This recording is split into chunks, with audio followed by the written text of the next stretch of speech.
생명의 샘가 이영훈 목사입니다. 오늘은 4월 26일 수요일이죠. 샘가에서는 레위기서를 묵상하는데 오늘이 57번째 시간입니다.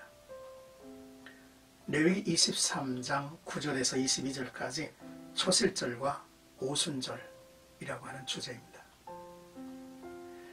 이스라엘의 절기는 그들의 정체성을 지켜가게 했죠. 특히 레위기 23장은 그 내용이 이스라엘이 소중하게 여기는 절기에 대해서 말씀을 담고 있습니다. 1절에서 8절까지는 안식일과 유월절, 무교절에 대해서 우리가 함께 나눴죠. 오늘은 9절에서 22절까지 초실절과 칠칠절, 오순절에 대한 말씀이 되겠습니다. 이스라엘 백성은 하나님이 허락하신 약속의 땅에 들어간 후 곡물을 거두면 그 곡물의 첫 이삭단을 제사장에게 가져가서 감사의 제사를 드려야만 했습니다.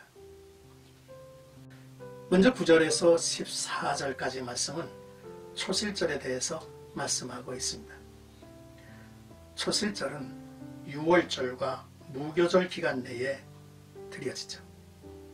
초실절은 약속의 땅에 들어가서 곡식을 거둘 때 수확하여 얻은 곡식에 대해서 감사하는 절기입니다. 그렇기에 초실절은 약속의 땅에 들어가기 전에는 시작할 수 없었죠. 본래 유목민이었던 이스라엘 조상들의 시대에서 애굽의 400년의 노예 시대를 지나 다시 유목민으로 40년 광야 시대를 보내고 약속의 땅 가나안에서 농경 시대를 맞이하게 됐죠. 이스라엘에게 농경 사회의 정착은 새로운 문화의 시작이었습니다. 이스라엘 백성들의 삶의 질이 많이 변화했죠. 애굽의 노예로 살던 백성이 자유인이 되고 자기 소유의 땅에서 곡식을 얻은 것은 하나님의 놀라운 은혜였습니다. 이스라엘은 이것에 대해서 마땅한 감사를 드려야만 했습니다. 초실절에 이스라엘 백성들이 추수의 첫 열매를 제사장에게 가지고 가면 제사장은 첫 열매를 들고 하나님께서 받으시도록 안식일 다음날 흔들어 올려드리는 요제를 행했습니다. 또한 그 날에 1년 된 흠 없는 순양을 번제로 드리고 소제와 전제까지 드렸습니다. 요제, 번제, 소제와 전제가 행해지기 전에는 수확물을 아무것도 먹지 말아야 했습니다. 하나님께 먼저 드리는 하나님 중심의 신앙을 배우기 위함이었죠. 초실절에 드려진 첫 열매는 예수의 부활을 상징하죠. 그리스도께서 부활의 첫 열매가 되시기 때문입니다. 이제 15절에서 22절까지는 칠칠절, 오순절에 대한 말씀입니다. 오순절은 유월절과 무교절에 첫 수확을 드린 날로부터 7주간을 지낸 후, 그래서 칠칠절이라고 부르기도 하죠. 7 안식일 이튿날까지 합해서 50일이 지난 후에 지킴으로 오순절이라고도 부르게 되었습니다. 또한 모맥을 거두는 시기여서 맥추절이라고 불리기도 했죠.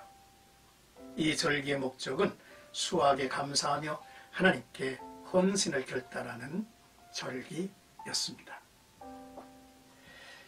신약의 오순절 사건은 부활 후 50일 마가의 다락방에서 제자들 위에 성령이 임하신 날로 구원의 사건에 대한 상징이 되었죠. 오순절에는 백성들이 드리는 소제와 화목제물을 기업이 없는 레위인들에게 돌리게 하였고, 가난한 자들과 거류민들을 위해서는 곡식을 멜 때에 반모퉁이의 수확물을 남겨두게 했습니다. 하나님은 초실절과 맥추절 두 절기를 정하여 약속의 땅에서 하나님의 축복을 기억하며 감사하고 예배하도록 하셨습니다. 사랑하는 샘가 가족 여러분,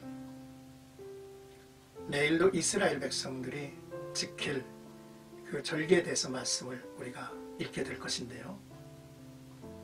오늘의 말씀을 통해서 첫째, 이스라엘의 절기는 유월절과 무교절, 초막절이 묶여 있습니다.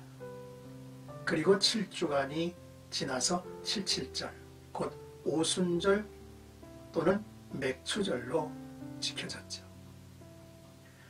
어린 양의 피로 구속을 받은 우리가 걷게 되는 신령한 삶을 보여주는 것 같습니다. 그리고 7월에 있을 우리가 내일 읽을 말씀이죠. 나팔절 또는 속죄일과 초막절이 성도들의 삶의 영적 행진을 보여줄 것입니다. 절기를 따라 신령한 복을 우리가 누리며 살았으면 좋겠습니다. 하나님께서 오래전에 이루신 이 절기를 우리에게 이렇게 말씀하시고 또 우리의 삶에 각인시켜 주시는 것은 그 축복을 오늘날 우리가 누려야 된다라고 하는 메시지일 것입니다. 둘째, 반모퉁이의 곡식은 추수하지 말고 남겨두라 명령하셨죠. 이 명령은 절기를 마무리하는 마지막 단초와도 같습니다.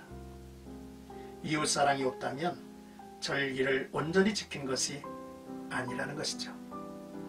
성도는 절기를 통해 이웃사랑을 실천해 가야 합니다. 오늘도 나와 여러분들의 삶 속에 하나님께서 우리에게 베푸신 은혜의 귀하고 소중한 열매를 하나님 앞에 드리는, 그리고 또 이어지는 이 계절에 따라 거두어 드리는 그 풍요로운 그 양식을, 또한 거둠의 열매를 하나님께 감사하고 그것을 통해서 나와 이웃을 풍성하게 하는 그러한 축복의 삶이 되기를 주님의 이름으로 축복합니다.